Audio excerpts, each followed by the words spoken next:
Most people assume that Newtown or Virginia Tech was the deadliest mass killing ever to happen at a U.S. school. They would be mistaken. Neighbors of Andrew Kehoe described him as an intelligent but impatient man. Behind closed doors, however, there were darker stories about his temper. People remembered how he had once beaten one of his horses to death during a fit of anger because it had failed to perform the way he expected. His reputation for being extremely careful with money eventually helped him become treasurer of the school board in Bath, Michigan, although the other members soon found him difficult and unpleasant to deal with. By 1926, Kehoe's wife had developed chronic tuberculosis. Her medical treatment placed considerable pressure on the couple's finances, but instead of accepting the situation, Kehoe blamed the school superintendent. Around the same period, he ran for the position of town clerk, a job he had been temporarily filling, but he lost the election by a wide margin. Kehoe apparently took the defeat personally, viewing it as a rejection by the people of Bath. Not long afterward, he began making comments that seemed strange at the time. While speaking to a bus driver, he reportedly handed over a paycheck and told him to take good care of it because it might be the last one he would ever receive. On another occasion, he warned a teacher that if she wanted to have a picnic, she had better do it soon. Looking back, those comments were deeply disturbing, although the people around him had no way of knowing what he was planning. On the morning of May 18, 1927, Kehoe set fire to explosives he had placed around his own property. He then loaded his truck with pyrotol, an incendiary material left over from World War I, along with dynamite, and drove toward town. When firefighters arrived to deal with the fires at his farm, Kehoe reportedly warned them that they were his friends and should leave, telling them they would be better off heading toward the school. About 15 minutes after classes began at Bath Consolidated School, an alarm clock inside the building triggered a massive stockpile of explosives that Kehoe had secretly placed in the basement over a period of months. Because he had worked as a school handyman, he had access that allowed him to move around the building without immediately attracting suspicion. The explosion destroyed much of the school's north wing. 38 people were killed in the initial blast, while others were trapped beneath the collapsed structure. As word spread through Bath, townspeople rushed toward the school, desperately trying to help rescue children and teachers from the wreckage. Roughly half an hour later, Kehoe drove toward the school. When he saw the superintendent among the people gathered there, he motioned for him to come closer and admitted that he was responsible for the bombing. Then Kehoe told him, "I'll take you with me." He fired a rifle into the back seat of his vehicle, triggering the explosives stored inside. The blast killed 7 more people, including Kehoe himself. When investigators later examined his farm, they discovered that the destruction there had been carefully planned as well. Kehoe had girdled the trees on his property, effectively killing them, and had cut his fences. He had also wired his horses' legs together, leaving them unable to escape or be rescued from the fire. Then investigators discovered something even more disturbing inside the house. Kehoe's wife had been beaten to death. Nearby, they found a sign attached to the fence bearing the words, "Criminals are made, not born."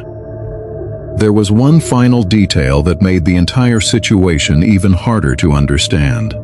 Inside his barn were pieces of unused farm equipment that could have been sold and potentially used to ease the financial problems he had been complaining about. Instead, Kehoe had chosen destruction. The Bath school disaster remains one of the darkest school attacks in American history, and the warning signs that appeared beforehand make the case even more unsettling. Many people remember Columbine primarily as a school shooting, but the original plan created by Eric Harris and Dylan Klebold was much larger and far more destructive than simply entering the school with guns.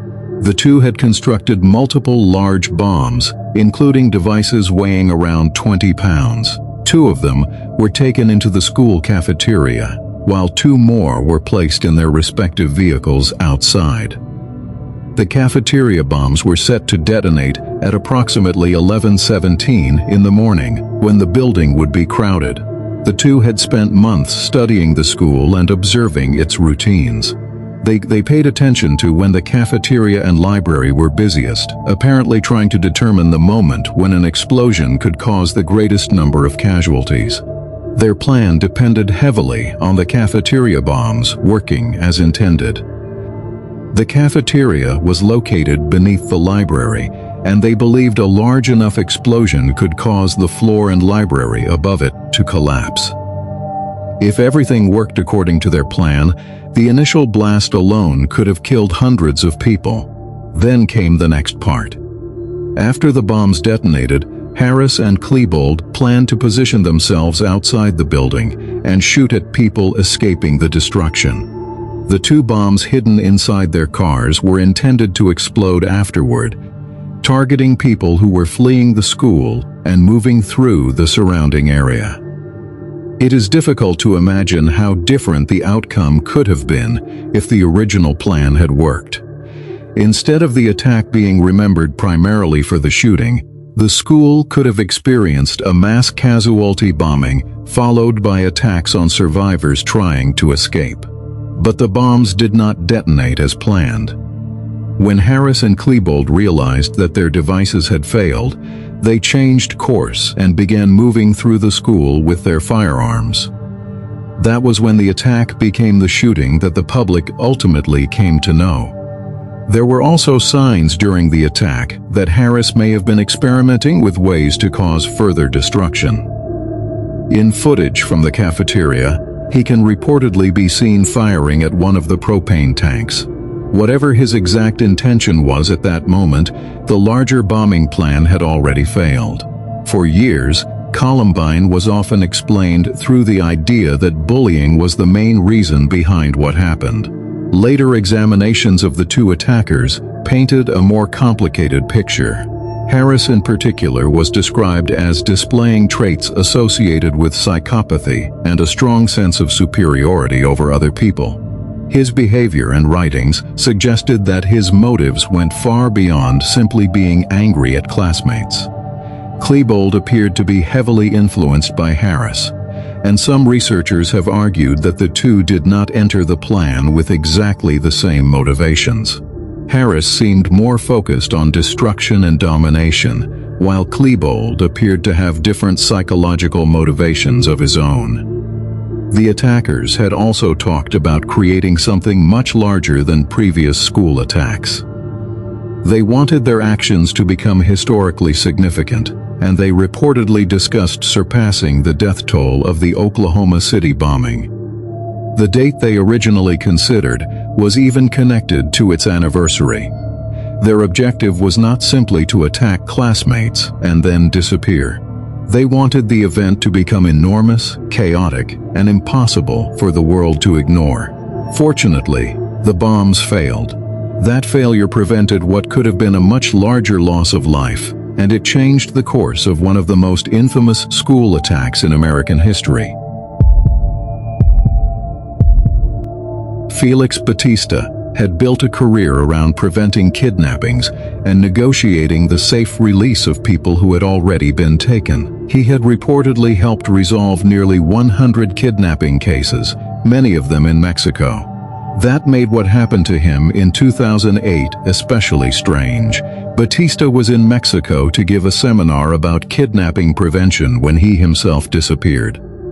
He was reportedly kidnapped in Saltillo, and from that point forward, there was no confirmed communication from him. No group publicly claimed responsibility, and his whereabouts remained unknown.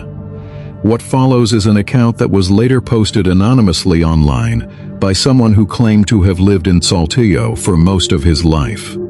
The person said his family still lived there and that his father had a close friend named Pilar. Pilar had previously been the head of security for the Lopez family, described as one of the wealthiest and most influential families in Saltillo. Their corporation handled millions of dollars in business, making security a serious responsibility. According to the account, Pilar was also a personal friend of Felix Batista. During 2008, Batista was supposedly not in Saltillo simply to teach an anti-kidnapping seminar. The account claimed he was secretly working on an intelligence operation involving narcotics and was gathering information on the Los Zetas cartel. His public appearance at the conference was allegedly being used as cover. After spending a day in Saltillo carrying out his work, Batista went to visit Pilar at his business. At some point, Pilar was called away by members of the Lopez family and told Batista to make himself comfortable while he was gone. According to the story, Batista sat down at Pilar's computer and sent sensitive information online to contacts in the United States. What Batista allegedly did not know was that the office was being monitored. The account claimed that the Zetas had the building under surveillance and were tracking communications coming from inside. While Pilar was returning from his meeting with the Lopez family, he was reportedly kidnapped by members of the cartel. He was taken to a location where he was questioned and tortured. The kidnappers wanted to know why information concerning the Zetas had been sent to the United States. Pilar insisted that he knew nothing about it. He reportedly told them that he did not know how to use a computer and could not even speak English. But his explanation did not convince them.